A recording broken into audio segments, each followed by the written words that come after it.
Want to know something weird? About 4 or 5 weeks ago, when Anthony Richardson got benched, I had a whole lot of people reaching out, texting, sending me notifications about AR getting benched.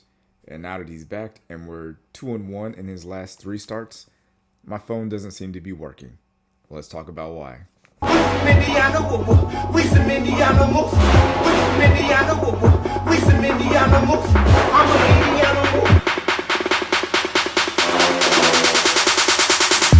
We don't take 1, 2, 3. We make the f***ing rule this time. No more talk. Just win. Let's go. Touchdown! I-N-D-Y! Anthony Richardson. All right, so in typical Colts fashion, we had another one-score game, but came out with a W against our hated rival, even though they're not good, and we're technically not good either. But we got a win 25-24, which was essentially a playoff game for us. We needed this game to essentially stay alive at 6-7, heading into the bye week. Quick thoughts on the game. Stressful. This was a stressful game, but I like how Shane called the game, at least in the first half, with a lot of running. Just like, hey, we're just going to run Jonathan Taylor. We're going to run Anthony Richardson. We're going to run the ball. That is what we are going to do. We're going to live and die with it.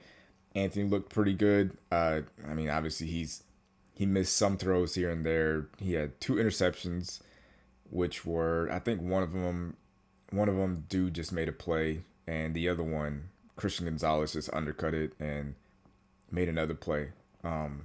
Speaking of Christian Gonzalez, man, that dude is wow. I want one of those. Like, I want one of those guys on our defense. Like, a guy that just sticks to your guy and can make plays. And he almost wrecked the entire game with this play out there today. So kudos to him. He played well. But our defense, man, I've been kind of, giving Gus Bradley a lot of praise the last few weeks with the sacks and the takeaways and turnovers. But this is one of those games where you kind of expected the defense to put up a better showing, but like a rookie quarterback leading an offense to over 400 yards of total offense is kind of insane. And if not for a ridiculous interception by Julian Blackmon and the Patriots pretty much kicking themselves in the foot. Shooting themselves in the foot? Yeah. Outside of the Patriots shooting themselves in the foot in the red zone, the defense just did not play well. Like, it never felt like Drake May was under duress or confused or anything out there. And I feel like Gus would have called more man coverage had it not been for that 40-yard run that Drake May had when we were in man coverage. And I feel like after that, it was just all zone coverage the entire game, because when you're playing man coverage, obviously you got to, stick with your guy and run with them, and you're not looking at the quarterback. And you would think with all the money we spent on linebackers that one of those guys could spy Drake May, but apparently none of those guys can do that, which is a topic for another day. But yeah, the defense, even in a win, even forcing a turnover, I know that did we get any sacks? We got 4 sacks today. So even with that, we still give up a ton of yards. And a better team, and we saw this last week with the Lions, where when the Lions got in the red zone, they scored touchdowns. The Patriots, being a bad team, they get into the red zone and they, for the most part, kick field goals, turn the ball over, and I think they got a touchdown late. But yeah, it helps this week, but defenses got to get better. Like, and this whole bend but don't break thing, I don't know if it's the personnel, but Gus Bradley just kind of having defensive backs 10 yards off of the receiver on 3rd and 1. That just doesn't work for me, man. Like, at some point, I try to shoot him as much bail as I can throughout the week, but seeing that kind of stuff is frustrating, because it's like they only need 1 yard and your defensive backs are playing 10 yards away from the receiver. Like, do you not trust the guys that we have, or is that how you're coaching them to play? Like something's got to change on that. Like Gus Bradley's just conceding too many easy yards to bad offensive players. And I can say they're bad offensive players because if you're in a fantasy football league, go look at how many offensive players were drafted from the Patriots. Like drafted, because I have a guy from the Patriots, a running back, but he wasn't. I didn't draft him. I got him off of waivers. But people aren't drafting anybody from the Patriots offense in fantasy. So that's how you know that they're bad. They're not putting up yards, they're not getting touchdowns, none of that stuff. So for Gus Bradley to let a bad offense put up that many yards, yeah. I guess just kind of Anthony Richardson had a up and down day. Obviously, I mean, missed throws here and there. His stats, they're gonna look, they look crazy. 12 for 24, 109 yards, 2 touchdowns, 2 interceptions. He also had a drop touchdown by Kylan Granson. Why is this dude on the team? I What does he do that's good? He's not fast. He doesn't get open. He can't catch. He can't block. Why are you here, dog? Like, get this dude off of the team. Like, I was a big, I thought one of the tight ends were going to be good. I never thought it would be Colin Granson. I thought maybe Will Mallory would be the guy because he's a little bit faster, can catch the ball. I thought maybe Ogletree would be the guy because of his physical traits. But Colin Granson, he always seems to find himself on the field and not making any kinds of plays. This is just not good. So hopefully in the offseason we just clean out that tight end room like altogether. I'm fine with getting rid of all of them and just starting over from fresh. Just enough of those guys. Shout out to Mark Lewinsky making a comeback from he went to the Giants, got benched, then got released, and we just were able to pick him up out of nowhere. And it's kind of surprising how much better the offensive line looks when you just replace Dalton Tucker with average offensive lineman. And I kind of want to take back my take about, my take was that young players only get better by starting and playing. I kind of want to, I guess, amend that. Like, I think quarterbacks get better by playing.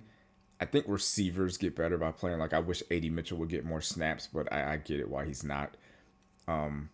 Running backs, corners, secondary players, defensive linemen, every position except offensive line. I feel like if you're a young player, you need to play except for offensive line because it's such a unit that you can't have any weak links in that unit. You don't really have time to like watch them kind of like develop and grow on the field if they're bad. Like if they're just average or kind of just so, that's fine. But Dalton Tucker was just bad.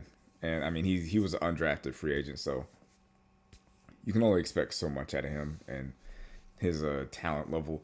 I will give the Patriots a little bit more credit again when it came to pressuring Anthony. Like, it's crazy Anthony hasn't been sacked in 2 games. When you look at the amount of pressure that he deals with compared to the amount of sacks he doesn't take, that's just a credit to his athleticism and why you draft a player like that, because not everybody is escaping all these sacks. Like Joe Flacco would have been sacked 17 times in this game.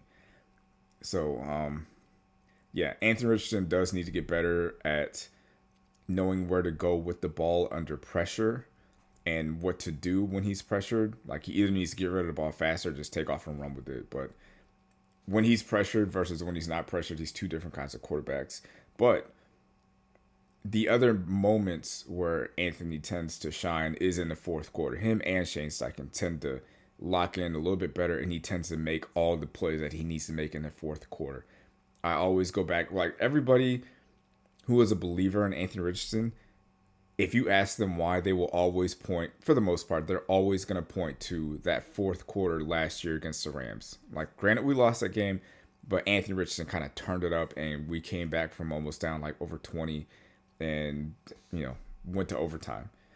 I think if you ask Colts fans now, they'll probably point to the Jets game where we were down 2 scores and Anthony just led 2 back-to-back touchdown drives, like just back-to-back, bang, bang, go down there and do it. And now we have another. Now we're just kind of stacking these kind of fourth quarter comebacks, fourth quarter wins, making clutch plays, calling the right plays, and playmakers making the play. Like Anthony Richardson is our best playmaker. I don't think he's our best player on offense. I still think it's Jonathan Taylor. But come fourth quarter time, like Anthony Richardson shows up and he tends to make the right play. And Shane Steichen seems to make the right call every time. I kind of want to pull up this play. So this is a 2-point conversion call. And for me, I'm of the belief that you don't have to call we're not calling our best plays. We're calling the best plays for our best player. Call plays for your best player. Don't call the best play. Who are your best players? In my opinion, Jonathan Taylor. Our second best player, Quentin Nelson. Now, when it comes to running the ball, if you need a yard, you need 2 yards, put the ball in the hands of your best players. That's Jonathan Taylor and Anthony Richardson, and follow your best offensive lineman. Like, it's that simple. Anthony Richardson, 56, just follow that guy. And that's essentially what he does on this play. Like, Quentin Nelson puts that, I don't know who that dude was. Jesus Christ. Yeah.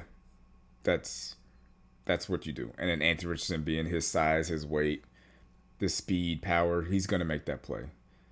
And as you can tell here, that Anthony Richardson has clearly lost the locker room. They clearly don't believe in him. But this is just a better look at it. You can see Quentin Nelson pulling. Like, Quentin Nelson pulling, blocks that dude right into the end zone, puts him on his back, and then gets another guy. And Anthony Richardson just kind of does what he does and gets in the end zone. Like, those are just plays that you got to have. Like, got to have a plays. That's what you draft that kid for, to make that play. Not Joe Flacco, not Sam Ellinger. Like, none of those other guys. This is why Anthony Richardson is going to be playing for the Colts for a long time, in my opinion. And I'm going to go to... There was another kind of crazy play that I thought he made. Okay, this is one of the plays where he actually looked a little bit better under pressure. Under pressure, moves out of the pocket. You got to keep contained on that. And Anthony just kind of athleticism, makes a play, 4th and 3, another play where it's like you got to have it. Accurate throw, on the move, right on the money. Like, right, just a dart, man. Just a dart. The kid is just a playmaker, man. I don't know how people are out on him. I don't get it. I don't understand why people watch him play and think, nah, let's give up on him. We can't win with this kid. We can't develop this kid. We can't build around him. Like, the talent is there, the skill is there. He just needs the reps. That's it. Boom. Like, these guys just catch the ball, he'll be fine. But I do think the bye week kind of came at a good time. Hopefully the offensive line can get healthy. Hopefully Josh Downs, who was clearly missed, can get healthy. And the defense can kind of figure things out. Like, because these are essentially playoff games at this point. Like, we cannot afford to lose. Like, I think the Browns play the Broncos tonight or tomorrow. And we kind of need the Browns to pull that out. But at this point, we can't rely on other teams to lose or win or beat teams ahead of us. We got to kind of win the games that are in front of us. So hopefully this bye week, players can get healthy, the coaches can get their game plans together, and we can kind of keep the ball rolling, get this momentum going, and let's try to make it to the playoffs. So appreciate you guys watching. Make sure you guys like and subscribe. Let me know in the comments, how do you guys feel about the game? Is Gus Bradley going to get fired? Are you still pro Anthony Richardson?